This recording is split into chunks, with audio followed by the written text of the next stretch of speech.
பொதுவா எல்லா பிரச்சனைக்கும் முதல் காரணம் எதிர்பார்ப்பு தான். எதிர்பார்க்கிற விஷயம் எப்ப ஏமாற்ற கொடுக்கோ அப்பதான் அங்க காதல் பிரச்சனையாகும். ரெண்டாவது, நம்பிக்கை. காதலிக்கிறவங்கள நாம வைக்கிற நம்பிக்கை தானே காதலுக்கு அழகு. அவங்க மத்த கூட பேசுறதையோ பழகுதையோ பார்த்துட்டு ஒரு நாள் அந்த நம்பிக்கையை உடைச்சிடாதீங்க. ஒரு பொண்ணோட போட்டோ பார்த்து 10 பேரு 10 விதமா கமெண்ட் பண்ணதான் செய்வான். அது முக்கியம் இல்ல, நீங்க என்ன நினைக்கிறீங்க அதான் முக்கியம். காலங்காலமா பொம்பளை புள்ள ஊத்துற துணியில தான் நம்ம கலாச்சாரத்தையே நம்ம காப்பாத்திட்டு வரோம்.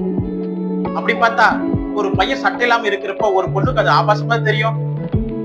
நாங்க ஏத்துக்க மாட்டோம். அத பாதுகாப்புன்னு சொல்லி பொம்பளை புள்ளைய பொத்தி புத்தி வைக்கிறது தப்பு தானுங்க. நம்ம கையை தாண்டி போனா என்ன என்ன தப்புங்க? எல்லாத்துக்கும் மேல நம்ம கேட்கற அந்த மன்னிப்புனால நம்மளுக்கு பிடிச்சவங்க நம்ம கூடவே இருப்பாங்கன்னா இறங்கி போய் மன்னிப்பு கேட்கலாம், தப்பே இல்லை. போங்க போய் பேசுங்க, எல்லாம் சரியாயிடும்.